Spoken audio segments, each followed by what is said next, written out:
အားလုံးပဲမင်္ဂလာပါအခု topic လေးကအဲ့လို no contact reading လေးဖြစ်ပါတယ်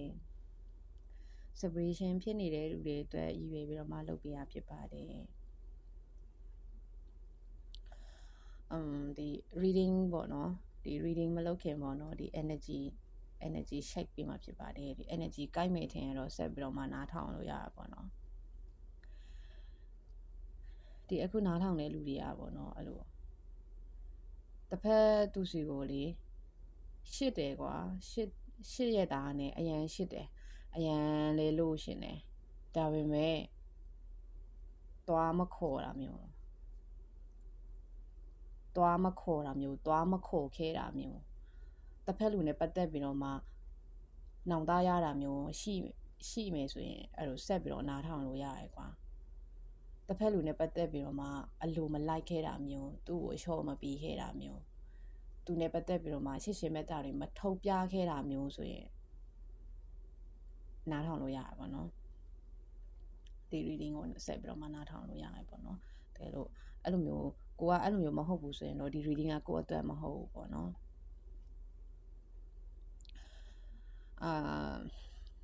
reading ဆက်လုပ်မှာဖြစ်ပါတယ်အဲ့လိုကိုကလေအဲ့လိုတစ်ဖက်လူကိုအရန်ရှစ်တယ်ဘယ်လောက်ရှစ်လဲဆိုတာကိုလည်းအသိဆုံးပဲရန်လေလို့ရှင်တယ်ပြန်လေလို့ရှင်တယ်ဒါပေမဲ့သွားလဲမခေါ်ဘူးသွားလဲမခေါ်ခဲ့ဘူးဝေးတဲ့လမ်းကြောင်းပဲရွေးလိုက်တာတဘောကကိုယ့်ရဲ့မာနကိုရှေ့တန်းတင်တယ်ကိုယ့်ရဲ့အတ္တကိုရှေ့တန်းတင်တယ်နင်ဘာလို့ငါ့ကိုမချော့ပေးတာအောင်နင်ချော့ပြီးတော့နင်ဘာဖြစ်သွားမှာမလို့လဲဆိုတဲ့ခေါင်းစဉ်နဲ့အဲ့လိုဝေးတဲ့လမ်းကိုရွေးသွားခဲ့တယ်လို့မြင်တယ်ကွာဒါပေမဲ့အခုထိရှစ်တုံပဲသူလိုလဲလို့ရှင်တုံပဲနောင်တလည်းရတယ်ဒါပေမဲ့သူ့ကိုအဝေးကနေပဲကြည်နေရတာမျိုးဒီ reading နားထောင်တဲ့လူပေါ့နော်တစ်ဖက်လူကအဲ့လိုမကြခင်မှာပေါ့နော်သူ့မှာတဆုံတယောက်ရှိတာဆိုပြီးတော့ရှားပြလာမှာမျိုးရှိလိမ့်မယ်တချို့ကချပြပြီးသွားတာမျိုးတွေလည်းရှိရယ်လုံးဝအတိတကျမဟုတ်ဘူးဆိုမဲ့လုံးဝ off figure ကြီးငါမှလူအသေးရှိနေပြီဆိုတာမျိုးရှားပြတာမျိုးမဟုတ်ဘူးဆိုရင်တော့မှအရေးအယောင်လေးပြရတာမျိုးရှိလိမ့်မယ်ဘာလို့တစ်ဖက်လူကလေကို့မရှစ်ဘူးလားဆိုတော့ကို့ကိုရှစ်တယ်တန်ရောစင်လည်းရှိရယ်ရှစ်ရှင်မြတ်တာလည်းရှိသေးတယ်ဒါပေမဲ့သူ့ကိုယ်သူပဲရွေးရှယ်မှာသူထိခိုက်မှာအရန်ကြောက်တယ်သူထပ်ပြီးတော့မထိခိုက်ရှင်ဘူးထပ်ပြီးတော့အဲ့လိုမျိုးသူနာကျမ်းမှာအရန်ကြောက်တယ်တစ်ဖက်လူကလည်းလေတစ်ဖက်လူကလည်းမာနကြီးတဲ့ထဲမှာပါတယ်ကွာဒါပေမဲ့ဒီ relationship မှာပေါ့နော်ပတ်သက်ခဲ့တဲ့ကာလမှာတစ်ဖက်လူကကိုယ့်ကိုပို့ပြီးတော့မှရှစ်ခဲ့တယ်ရှစ်ရှင်မြတ်တာတွေကိုလည်းပို့ပြီးတော့မှပြသခဲ့တယ်ပို့ပြီးတော့မှလည်းအလျှော့ပေးခဲ့တယ်သူရှစ်ရှင်မြတ်တာကိုပြသဖို့သူကလေအဲ့လိုမျိုးရှစ်ရှင်မြတ်တာပြသလိုက်ရလို့နစ်နာသွားတာမျိုးမရှိဘူးဆိုတဲ့စိတ်နဲ့သူရှစ်ရှင်မြတ်တာတွေသူအများကြီးပြသခဲ့တယ်တကယ်ကလေတစ်ဖက်လူကလေမာနလည်းကြီးတယ်အတ္တလည်းကြီးတယ်ဆိုမဲ့ကိုယ်အများကြီးရှစ်ခဲ့တယ်ပြီးသူကလေကိုယ်နာကိုတစ်သက်လုံးနေရှင်ခဲ့တဲ့သူကိုစီကရှစ်ရှင်မြတ်တာတွေအများအရန်လိုရှင်ခဲ့တဲ့သူအရန်လည်းတောင်းတခဲ့တဲ့သူပေါ့နော်ဒါပေမဲ့ကိုကမပေးခဲ့ဘူးသူကမပြသခဲ့ဘူးသူကမရှစ်ပေးခဲ့ဘူးမရှစ်ပေးခဲ့တာမဟုတ်ဘူးရှစ်ရှင်မြတ်တာမပြသခဲ့ဘူးကိုကလေအဲ့လိုရှစ်ရှင်မြတ်တာပြရရင်မာနထိသွားတယ်လို့အဲ့မပြရှင်ဘူးကအဲ့လိုမျိုးငါအဲ့လိုမျိုးမာနရဲ့ပြငါရှစ်တဲ့အကြောင်းလေးအရင်ပြရင်ငါ့ကိုထားခဲ့မှာလားဘာညာအဲ့လိုမျိုးလေးတွေးတာပေါ့ရှောက်တွေးနေခဲ့တာမျိုးပေါ့နော်အကြောင်းမို့တစ်ဖက်လူကလေကိုစီဘယ်တော့မှပြတ်မလာဘူးကွာဒါကတော့ဒီ reading နားထောင်တဲ့လူအတွက်တော့စိတ်တော့မကောင်းဘူးဆိုပေမဲ့သူဘယ်တော့မှပြတ်လာမှာမဟုတ်တစ်ဖက်လူကလေသူဘလောက်ပဲရှစ်သူရှစ်ရလွန်လို့တည်သွားရင်တော့မှတည်လမ်းပဲရွေးမယ်ဆိုတဲ့လူမျိုးလွန်ရလွန်လို့တည်ရင်တော့မှတည်တဲ့လမ်းပဲရွေးမယ်ဆိုတဲ့သူမျိုးတည်လားသူအရန်စိတ်နာသွားတယ်ထင်တယ်ဒါကလေစိတ်နာရတဲ့အကြောင်းကလေကိုကအဲ့လိုဒီ relationship ကိုစကားကြီးကျွန့်သွားတာမျိုးကိုလောက်ရတဲ့ကျွန့်သွားတာမျိုးဒီကြောင့်လည်းပါတယ်ပေါ့နော်ဒီတစ်ဖက်လူမှာလည်းအဲ့လို သူ့မှာလည်းအနာတရားတွေရှိခဲ့တယ်ကွာတရားတွေတစ်ဖက်လူကကိုမြင်တာထက်ကွာကိုသူ့အပေါ်ရန်မြင်တာထက်သူကလေအရန်လဲ strong ဖြစ်တယ်ဒီလားအရန်လဲ strong ဖြစ်တယ်သူ့ဘဝကလည်းလေအရန်တာယာဖြောက်ဖြူမနေဘူးဒီလားကိုကတော့ထင်ခဲ့တယ်ကွာသူ့ပေါ်ပြက်ပြက်လေးဒီမျိုးအေးစစ်စေးလေးဟိုအဲ့လိုဘယ်လိုလဲပေါ်ပင်လေးပဲပေါ်ပြက်ပြက်လေးပဲတွားနေတယ်လုံနေတယ်လို့ထင်ကောင်းထင်နေလိမ့်မယ်ကွာတရားလေအဲ့သူကလေဟန်ဆောင်ပြီးတော့သူတတ်ထားတယ်သူပျော်နေတယ်ဟိုတာမန်လိုမျိုးပဲသူလှုပ်ရှားသွားလာနေတာဆိုတာဒါသူအပေါ်ရန်ပြတာလောက်ပဲရှိရပေါ့နော်တစ်ဖက်လူကလေကိုတင်ထားတာထက်ပေါ့နော်သူ့ရဲ့အသိကလေ family life ဖြစ်အထူးသဖြင့်သူ့ family life တို့ပြောလို့ရတယ်ပေါ့နော်တစ်ဖက်လူကလေအရန်နာကျင်ခဲ့ရတယ်သူ့မှာ broken family မဟုတ်ခဲ့ဘူးဆိုရင်တော့မှအဲ့လိုဟို broken family ဆိုတာကွာဟိုအဖေနဲ့အမေကကွဲနေမှာ broken family လို့ပြောလို့မရအောင်တချို့ကလေအဲ့လိုသူတို့ရဲ့အိမ်တွင်းရေးမှာဖြည့်ရှင်းလို့မရတဲ့ပြဿနာတွေအများကြီးရှိရကွာတကြက်တို့သိမလားအဖေနဲ့မိဘတွေအရန်ဖြစ်တာဆွေမျိုးတွေမတည့်တာတို့သိမလားမောင်နှမတွေမတည့်တာဘာညာအဲ့လိုမျိုးကလေ broken family ပဲပေါ့နော်ဒီလိုမျိုးတစ်ဖက်လူကလေမြင်နေရတာမျိုးသူအဲ့လိုမျိုးဘယ်လိုလဲ broken family ပုံစံမျိုးပါသူကဒီအရာရာဟိုအဲ့လိုမျိုး handle ဘယ်လိုလဲ balance ဖြစ်အောင်ပေါ့သူထိန်ညိနေတာမျိုးကွာသူ့ရဲ့အာနေချက်တွေတစ်ဖက်လူတိတ်သူများမြင်မှာကြောက်လို့သူဖုံဖိထားတာမျိုးပေါ့နော်သူကလေအရန်နာကျင်ခဲ့ရတယ်ကိုနဲ့ပတ်သက်ပြီးတော့လေပူပြီးနာကျင်ခဲ့ရတယ်လို့မြင်ရတာကွာဘာလို့လဲဆိုတော့ဒီတစ်ဖက်လူကလေအဲ့လိုကိုယ်လေအဲ့လိုမျိုးကွာ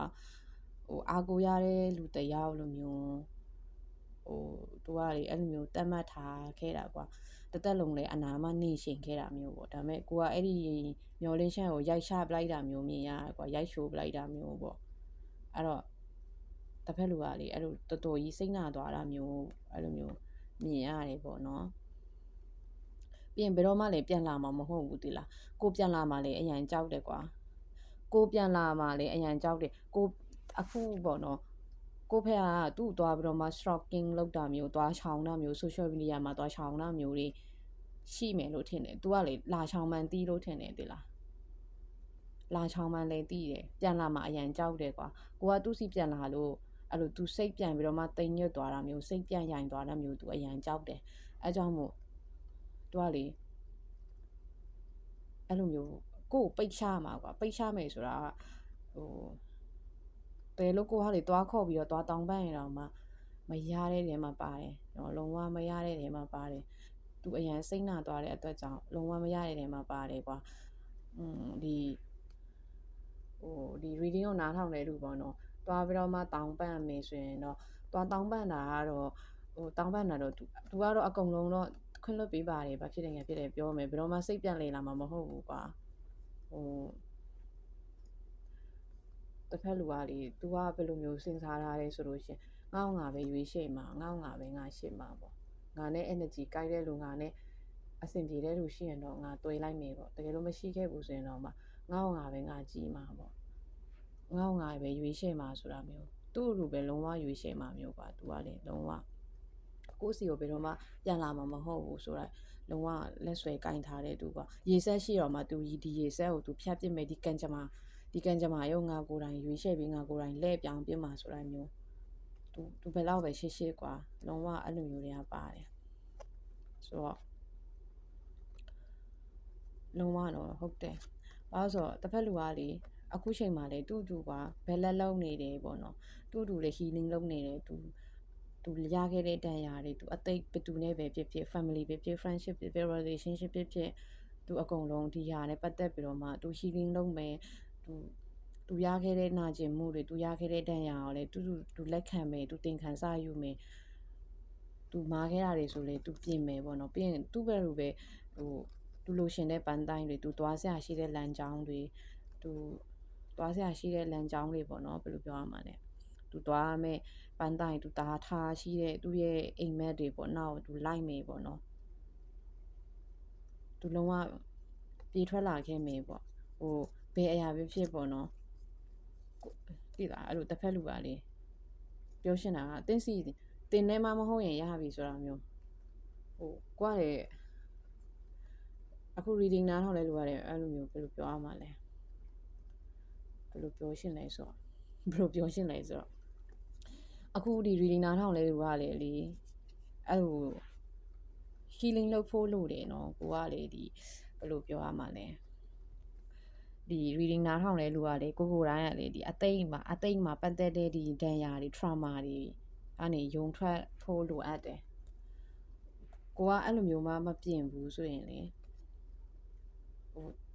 နောက်ထပ် relationship အသစ်သွားလဲထိခိုက်မှာပဲသိလားဘာလို့လဲဆိုတော့အဲ့လိုဒီ reading နားထောင်တဲ့လူကလေဒီ Leonie energy ရတာပေါ့နော်ဒီတယောက်နဲ့မှလွဲချော်သွားတာမျိုးမဟုတ်သူနဲ့မစခင်ဒီအနောက်တယောက်နဲ့လေကိုကဒီအတ္တမာနတွေဆွဲကိုင်လိုက်လို့ဝေကွာသွားခဲ့ရတာမျိုးရှိလောက်မယ်လို့ထင်တယ်ကွာဒီ reading နားထောင်တဲ့လူကဒီ family life ဖြစ်ဖြစ် relationship တစ်ခုမှာပေါ့နော်တနည်းအရာမှာကွာ trauma တွေရှိခဲ့မယ်ကွာအဲ့ဒီ trauma ကနေကို healing မလုပ်ခဲ့တာသိလားအဲ့ဒီ healing မလုပ်ခဲ့တော့ဒီ healing မလုပ်ခဲ့တော့အဲ့လိုမျိုးကိုကလေ healing မလုပ်ခဲ့တော့ဒီပြဿနာတက်နေရမျိုးကွာပြောရှင်းတာဒီဥပမာပြောပြတာကွာကိုရဲ့ family life မှာလည်းအဲ့လိုမျိုးဘယ်လိုပြောမှလဲ broken family အနေလာတာပဲဖြစ်ဖြစ်ကိုရဲ့ဒီ inner child မှာဒီ trauma ရခဲ့တာဖြစ်ဖြစ်ဟိုဒီ relationship ဒီ past တင်မလားဒီအတိတ်မှာပေါ့နော်ဒီ relationship တစ်ခုမှာဒီမျိုးစိတ်ဓာတ်ရခဲ့တာဖြစ်ဖြစ်ကိုကသင်ခန်းစာကောင်းမယူခဲ့ရ healing တည်ရချာမလုပ်ခဲ့လို့ဒီ relationship မှာဒီမျိုးထိခိုက်နေတာမျိုးမြင်ရတယ်ကွာကိုကလေအဲ့လိုမျိုးချစ်ရှင်မေတ္တာကိုပြသရင်ငါချစ်ရှင်မေတ္တာကိုပြသလိုက်ရင်ငါခြုံနေတယ်ငါဘာရဲ့ဘယ်လိုပြောမှလဲငါရဲ့ level ငါရဲ့ value နှိမ့်ကျသွားလို့ထင်နေတာမျိုးပေါ့နော်ဒီ reading နားထောင်နေတဲ့လူကအဲ့လိုမျိုးထင်တယ်ငါဒီချစ်ရှင်မေတ္တာကိုပြသလိုက်ရရင်ငါမာနထိခိုက်လိုက်တယ်လို့မျိုးခံစားရတယ်အဲ့လိုမျိုးဖြစ်နေတယ်ဆိုရင်ကို healing လုပ်ဖို့လိုအပ်တယ်ကွာတကယ်ကလေချစ်ရှင်မေတ္တာဆိုတာမျိုးကပြသလိုက်ရင်မာနထိခိုက်တယ်ဆိုတာမျိုးမရှိဘူးကွာဟိုသိလားပြီးရင်အဲ့လိုဒီဘာလို့အဲ့လိုမျိုး healing လုပ်ဖို့လိုအပ်လဲလို့ပြောရင်လေအဲ့လိုကိုကလေဒီ relationship နဲ့ပတ်သက်ရင်အဲ့လို distance ထားလိုက်တာမျိုးတွေပါရတကယ်ကအဲ့လိုမာနေရကွာသိလားချစ်ရှင်မေတ္တာဆိုတာပြသရမှာရှစ်ပြရမှာကွာချစ်ရှင်မေတ္တာဆိုတာရှစ်ပြမှထုတ်ပြမှလေကိုလည်းလို့ရှင်တာပဲမလားတဆုံတယောက်ကငါနဲ့ရှစ်တာလေနေရှင့်တိတယ်မလားပြီးပြီလေဆိုတာမျိုးတမဟုတ်ဘူးကွာဒါလုံးဝချစ်ရှင်မေတ္တာဆိုတာထုတ်ပြရတာမျိုးသိလားဟိုရင်ဘတ်ထဲလို့ဟိုထဲဒီထဲထားနေဆိုဘယ်သူကတိမှလဲသိရမလားချစ်ရှင်မေတ္တာဆိုတာပြသရတဲ့အမျိုးကွာပြီးရင် love language ဆိုတာရှိရဲ့ဟိုဒါနောက်ထပ်ပေါ့နော်ဒါဒီ reading ကိုနားထောင်တဲ့လူကတော့တစ်ဖက်သူကိုလုံးဝပြန်မရပါဘူးလို့ဘာလို့အဲ့လောက်ပြောလဲဆိုတော့ဟို energy ကလေလုံးဝအဲ့လိုမျိုးဖြစ်သွားပြီဖြစ်တဲ့အတွက်ကြောင့်ဟို energy အဲ့လိုမျိုးဖြစ်သွားပြီဖြစ်တဲ့အတွက်ကြောင့်တစ်ဖက်လူရဲ့ energy ကလေကိုယ့်စီကိုလုံးဝမလာတော့ဘူးဆိုတာ तू လုံးဝအတိအချာဆုံးဖြတ်သွားတဲ့အတွက်ကြောင့်ပေါ့နော်ဟိုအဲကြောင့်မို့ပေါ့နော်ကိုယ်တိုင်ကလေဒီလိုမျိုးနောက်ထပ်အမှားမျိုးတွေမဖြစ်အောင်ဟိုကိုယ်တိုင်ကလေ healing လေးတေချာလုပ်ဖို့လိုအပ်တယ်ပေါ့နော်ဒီ reading ကိုနားထောင်တဲ့လူတွေကလည်းနည်းနည်းလေးအသားဆန်မယ်ထင်တယ်ဟိုတတ်မှတ်ထားတဲ့ standard တွေလည်းနည်းနည်းမြင့်မယ်ထင်တယ်ဟိုရင်ဘတ်ကိုကြည်ထားပါသိရမလားဟိုပြောရှင်တာကွာရင်ဘတ်ကိုကြည်ထားပါဟိုဘယ်အရာမှတော့ perfect မဖြစ်ဘူးဆိုပေမဲ့ကိုကဒီမျိုးရင်ဘတ်ကြည်ထားမယ်ဆိုရင်တော့အဆင်ပြေပါရဲ့လို့ပြောရှင်ပါတယ်ဟိုစိတ်တော့မကောင်းဘူးပေါ့နော်ဒီအခု reading နားထောင်တဲ့လူကလေတစ်ဖက်လူကလေကိုယ့်ကိုရှစ်တော့ရှစ်တယ်ဆိုပေမဲ့သူ့လူပဲသူရွေးချယ်လိုက်မယ်တိလားဟိုဘာလို့လဲဆိုတော့သူကလေဒီအဲ့လိုအသိမှသူအရင်နာကျင်ခဲရတယ်ကွာသူနာကျင်တဲ့တန်းတွေသူမလို့ရှင်တော့သူ့လူပဲရွေးချယ်ပြီးတော့ကိုယ့်စီလည်းပြန်မလာတော့တိလားသူမှရှစ်သေးတယ်ကိုယ့်ကိုလေရှစ်သေးတယ်တန်ရောစင်းတွေလည်းရှိသေးတယ်ဒါပေမဲ့ဘယ်တော့မှပြန်မလာဘူးဆိုတာမျိုးအဲ့လိုမျိုးဟို လီယိုနေကတော့ပေါ့နော်ဟိုမတော်တဆများပြန်များလာမလားဆိုပြီးတော့အဲ့လိုမျိုးကတ်တွေထပ်ဆွဲတယ်ဟိုလုံးဝတစ်ဖက်လူကလေသူကိုယ်တိုင်တော့မှကန့်ကြမ္မာပြောင်းပလိုက်မင်းကကိုယ်တိုင်ဟိုနေနဲ့နောက်တစ်ခါပြန်လာစုံရကြည့်ဆိုရင်ငါဒီလိုမျိုးလှုပ်ပလိုက်မယ်ဆိုတာမျိုးပေါ့နော်ဒီ reading နားထောင်တဲ့လူကလေမကြခင်မှာပေါ့နော် shocking news ဆိုတာဘယ်လိုလဲကိုအတွက်ရင်ခွဲစရာကောင်းတဲ့ဆက်လန်းလေးကြုံရမှာပေါ့နော်။ဘာလို့ဆိုတော့တစ်ဖက်လူကလေကိုပြန်လာမှလေအရန်ကြောက်တဲ့အတွက်ကြောင့်အဲ့လိုမျိုးတခြားတရားကိုရွေးပလိုက်တာမျိုးလို့တခြားတရားကိုအဲ့လိုမျိုးတွဲပလိုက်တာမျိုးလို့ကိုပြန်မလာရပြီပေါ့တဘောကငါ့ကိုလာလဲမချောင်းနဲ့ရောင်ပြီးတော့လေပေါ်မလာနဲ့ဆိုတာမျိုးပေါ့တစ်ဖက်လူကလေတော်တော်စိတ်နာပါတာမျိုးပေါ့နော်အဲကြောင့်မို့ကိုဘက်ကလည်းဒါကိုသင်ခန်းစာကောင်းလေးပဲယူပါလို့ပြောရှင်ပါတယ်အဲ့လိုတစ်ဖက်လူကလည်းလုံးဝပြတ်မလာတာမျိုးဖြစ်တဲ့အတွက်ကြောင့်ပေါ့နော်အဲ့အားလေးပဲပြောရှင်ပါတယ် reading ကတော့နည်းနည်းလေးရှည်ရွာပေါ့နော်အဆုံးထိနားထောင်ပေးလို့ကျေးဇူးတင်ပါတယ်